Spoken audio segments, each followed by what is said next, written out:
Hello students, देखिए अभी तक हमने पोस्ट फर्टिलाइजेशन इवेंट्स में डेवलपमेंट ऑफ एंडोस्पर्म को पढ़ चुके हैं। ठीक है, तो अब हम पढ़ते हैं एंडोस्पर्म का डेवलपमेंट हो चुका है, क्योंकि जब एम्ब्रायो का डेवलपमेंट होता है तो उसके पहले एंडोस्पर्म का डेवलपमेंट होना ज़रूरी होता है। ये हमने आपको कल भी बताया था।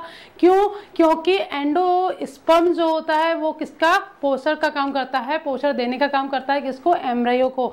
जब एंडोस्पर्म का डेवलपमेंट ही नहीं होगा तो एम्ब्रियो को पोषण कहाँ से मिलेगा? इसलिए एम्ब्रियो का डिवीज़न स्टार्ट होने से पहले एम्ब्रियो ये सुनिश्चित कर लेता है कि भाई एंडोस्पर्म का डेवलपमेंट स्टार्ट हो चुका है, अब वो इतना डेवलप हो चुका है कि वह हमें पोषण दे सकता है। तो अब फिर तब एम्ब्रियो का डेवलपमेंट होना स्टार्ट हो जाता है। ठीक है, तो एम्ब्रियो क्या है?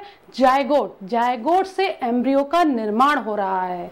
राइट, हमने आपको बताया था कि डबल फर्टिलाइजेशन में जब दो बार मतलब डबल फर्टिलाइजेशन हुआ था तो उसमें एक तो पोलर न्यूक्लियाई से बने थे, तब उसको हमने क्या बोला था? पोलर न्यूक्लियाई से जब मेल गैमीट आके किया तो ट्रिपल फ्यूजन, और एक एग सेल से आके फ्यूज्ड हुआ था तब उसको बोला, तब वो बना था जायगोट। यानी कि ट्रिपल फ्यूजन और जायगोट। ट्रिपल फ्यूजन से नहीं, यानी कि ट्रिपल फ्यूजन जब हुआ था तो PEN का निर्माण हुआ, यानी कि प्राइमरी एंडोस्पर्म न्यूक्लियस।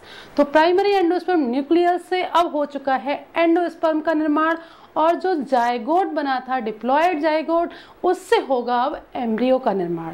तो अब हम समझते हैं डेवलपमेंट ऑफ एम्ब्रियो को। ठीक है, किस तरीके से होता है? Through zygote. चलिए, तो हमने आपको समझाया था इस तरीके का, ये चैलेजल एंड, ठीक है, चैलेजल एंड था। ये क्या था? Micropyle and. राइट, और यहां पर 3 सेल्स थी। राइट, 3 एंटीपोडल सेल, जिनमें से तीनों की तीनों एंटीपोडल सेल जो हैं वो डिजनरेट हो चुकी हैं, उनका कोई काम नहीं है। तो ये तीनों सेल जो हैं अब क्या बन चुकी हैं? Degenerated antipodal cell. ठीक है, डिजनरेटेड एंटीपोडल सेल। ओके, और हमने आपको दिखाया था यहां पर ये क्या है? एग एपरेटर। यानी कि जो एग सेल थी वो क्या? एग सेल से मेल गैमेट आके फ्यूज्ड हुआ तो वह बन चुका है, अब जायगोट का निर्माण हो चुका है 2N। तो ये क्या है? जायगोट है ये। और ये दोनों जो सेल हैं वो सिनर्जिड सेल थी, अब ये डिजनरेट हो चुकी हैं, इनका कोई काम नहीं है। ठीक है, ये डिजनरेट सिनर्जिड सेल हैं, सिनर्जिड सेल। ठीक है, और ये क्या है? ये है जायगोट। ठीक है, 2N।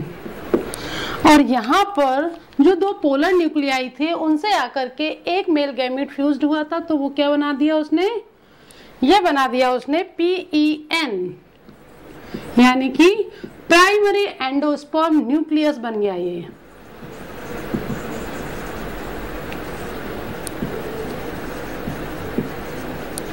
Primary endosperm nucleus.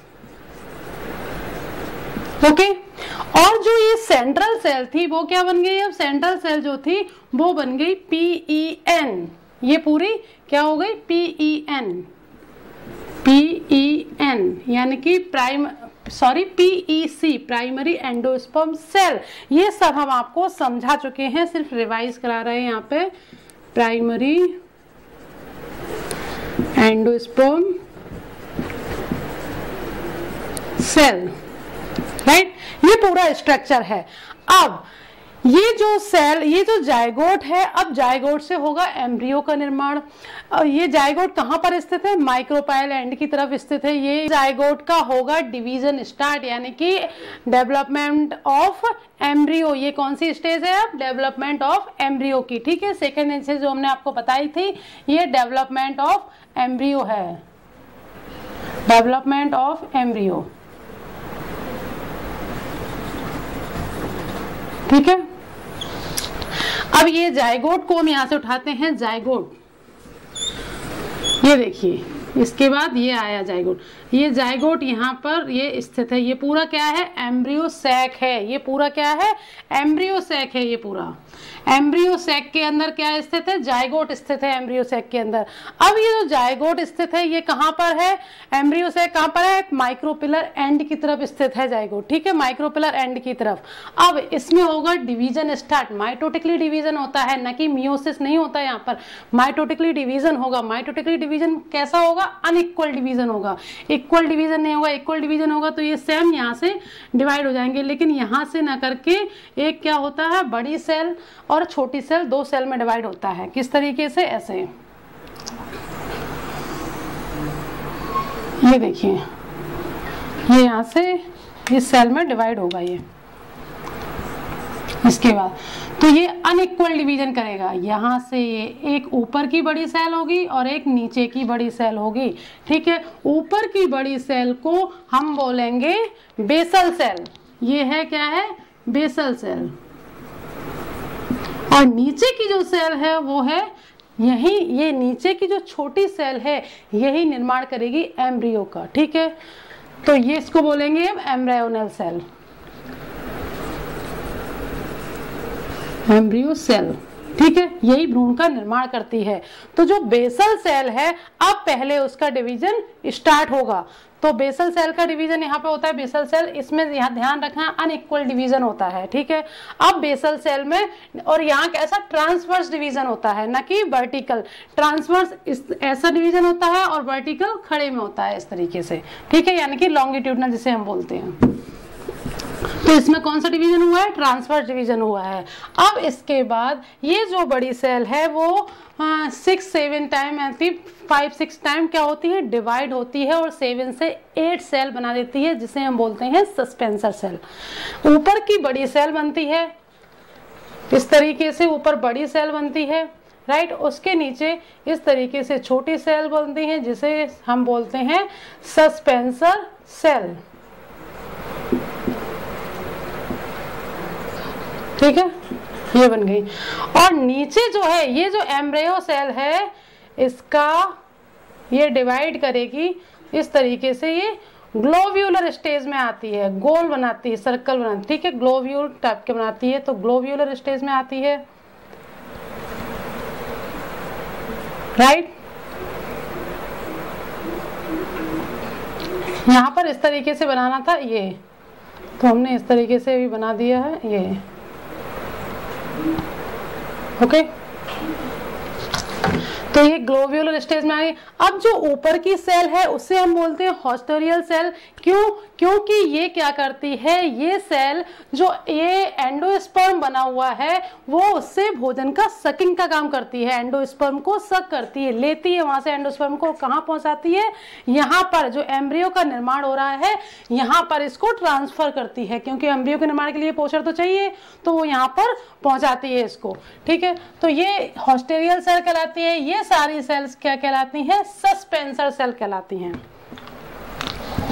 Suspensor cell,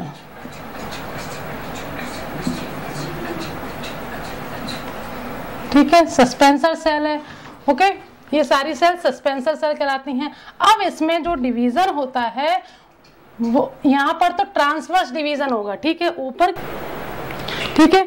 तो जो ऊपर की सेल, जो सबसे नीचे की सेल जो होती है, जो एम्ब्रियो से जुड़ी हुई होती है, वो हाइपोफाइसिस सेल कहलाती है। उसका काम क्या होता है, सस्पेंसर सेल को एम्ब्रियो सेल से जोड़ना। ये बाद में रूट कैप का निर्माण भी करती है, राइट। अब आप बोल रहे होंगे ऊपर रूट कैप कैसे आएगी, तो आगे आगे समझेंगे अभी इसको।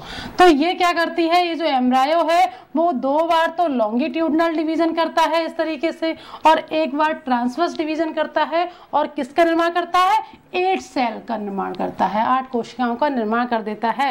कैसे, देखिए, एक सेल है, एक में लॉन्गिट्यूडनल डिवीजन हुआ तो 2 सेल बन गई, राइट। एक, 2 सेल।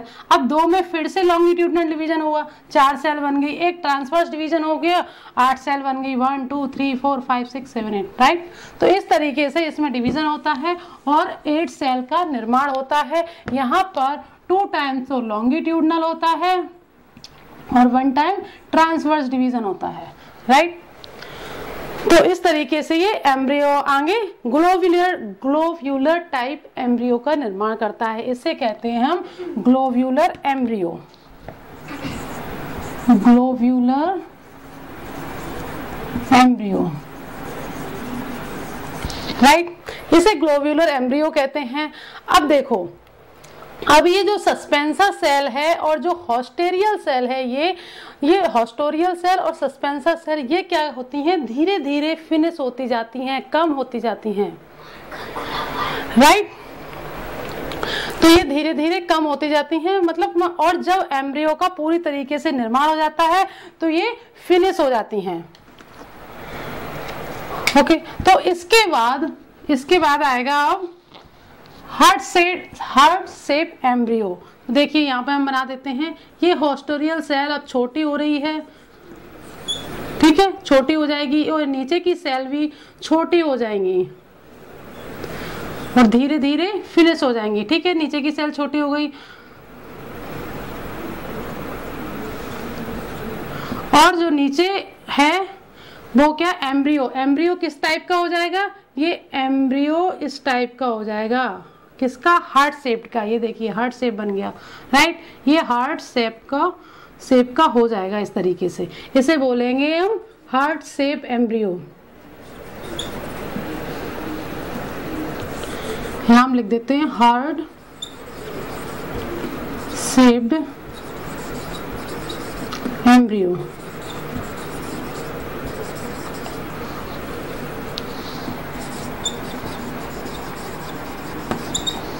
ओके, ये हार्ट शेप्ड एम्ब्रियो का निर्माण हो जाएगा और ये सेल जो है वो धीरे धीरे छोटी होती जाएंगी और ये जो नीचे सबसे नीचे सेल है उसे बोलेंगे हम हाइपोफाइसिस, हाइपोफाइसिस।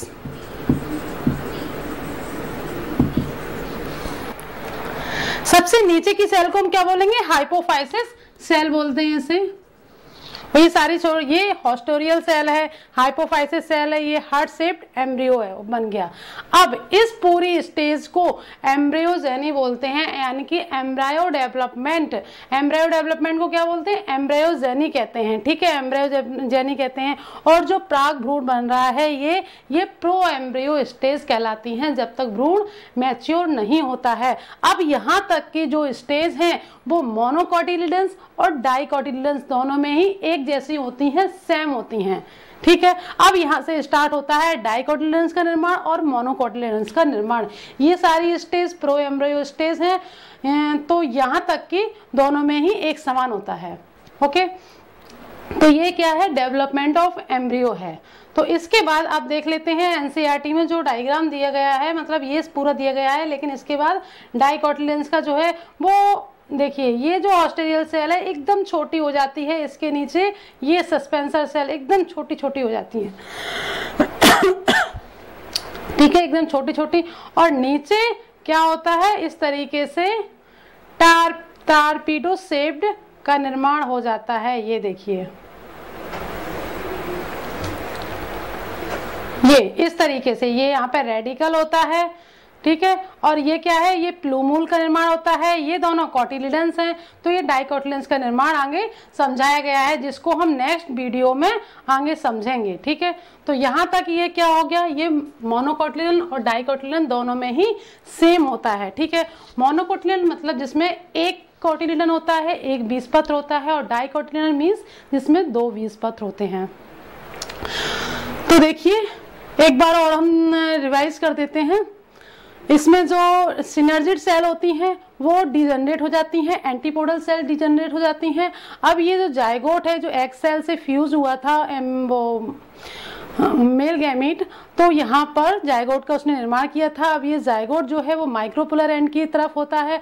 अब माइक्रोपिलर एंड की तरफ यहाँ से जायगोट को, यानी कि ये पूरा क्या है, एम्ब्रियो सैक है, एम्ब्रियो सैक के अंदर जायगोट प्रेजेंट रहता है, जायगोट माइक्रोपिलर एंड की तरफ है, ठीक है। अब इसका डिवीजन होता है, अनइक्वल डिवीजन होता है, और जो बड़ी सेल है बेसल सेल वो माइक्रोपिलर एंड की तरफ होती है, और जो छोटी एम्ब्रियो सेल होती है वो चैलेजल एंड की तरफ होती है। आप देखिए ये नीचे की ओर है, चैलेजल एंड की तरफ, ओके। अब बेसल सेल जो है वो 6-7 टाइम डिवाइड होती है, डिवीजन करती है, माइटोटिकली डिवीजन करती है, और क्या बनाती है, 7 से 8 सस्पेंसर सेल बनाती है, ठीक है। 5-6 टाइम डिवीजन करेगी, सो 7 to 8 सस्पेंसर सेल बनाएगी। और सस्पेंसर सेल की सबसे ऊपर की सेल जो होती है वो बड़ी सेल होती है, जिसे हम हॉस्टोरियल सेल कहते हैं, जो कि न्यूट्रिएंट्स को सकिंग का काम करती है। कहाँ से, एंडोस्पर्म को लेती है, वहां से वो एम्ब्रियो तक पहुंचाती है। और जो सबसे नीचे की सेल होती है वो हाइपोफाइसिस सेल कहलाती है, जो कि सस्पेंसर सेल और एम्ब्रियो सेल को जोड़ने का काम करती है, राइट। और अब यहाँ पर जो एम्ब्रियो सेल होती है वो क्या करती है, वो 2 बार तो लॉन्गिट्यूडनल डिवीजन करती है और 1 बार ट्रांसवर्स डिवीजन करती है। तो इस तरीके से 8 सेल का निर्माण करती है, 8 सेल एम्ब्रियो का। इसको स्टेज को बोलते हैं ग्लोब्यूलर एम्ब्रियो। और जबकि ऊपर की जो बेसल सेल है उसमें लॉन्गिट्यूडनल डिवीजन नहीं होता है, उसमें सिर्फ ट्रांसवर्स डिवीजन होता है, ठीक है। तो और फिर उस ग्लोब्यूलर एम्ब्रियो के बाद ये हार्ट शेप्ड एम्ब्रियो का निर्माण होता है आगे, ठीक है। ये स्टेज जो एम्ब्रियोजेनी यानी कि एम्ब्रियो डेवलपमेंट की जो स्टेजेस हैं, एम्ब्रियो डेवलपमेंट जो होता है उसे हम एम्ब्रियोजेनी कहते हैं, ठीक है। और ये स्टेज जो है वो प्रो एम्ब्रियो स्टेज कहलाती हैं, और इसके बाद होता है मैच्योर एम्ब्रियो का निर्माण, ठीक है। तो ये जो स्टेज हैं यहाँ तक, हार्ट शेप्ड एम्ब्रियो तक, देखिए हार्ट शेप्ड एम्ब्रियो बन गया। अब जो सस्पेंसर सेल है, हॉस्टोरियल सेल है, ये सारी सेल धीरे धीरे फिनिश होने लगती हैं, छोटी होने लगती हैं, और जब मैच्योर एम्ब्रियो हो जाता है, कोटिलियंस का निर्माण हो जाता है, तब ये फिनिश हो जाती हैं। सस्पेंसर सेल का कोई काम नहीं है, फिर ये यहाँ से फिनिश हो गई, क्योंकि भोजन देने का ही इनका काम रहता है, तो यहाँ से फिनिश हो गई। जो हाइपोफाइसिस सेल है वो करती है रूट कैप का निर्माण। ये इस तरीके से आपको उल्टा दिख रहा है, ये सीधा बनाएंगे इस तरीके से, तो ये होगा, यहाँ से होगा रूट का निर्माण, ये रूट कैप है, यहाँ से प्लूमूल निकलेगा, ठीक है, यानी कि सूट सिस्टम बनेगा। तो ये यहाँ तक मोनोकोटिलियन और डाइकोटिलियन दोनों में ही सेम रहता है। ये अब आगे हम पढ़ेंगे कल डाइकोटिलिडन्स को और मोनोकोटिलिडन्स की संरचना को देखेंगे, ठीक है। उसके बाद हम देखेंगे कि सीड का निर्माण कैसे होता है और फ्रूट का निर्माण कैसे होता है।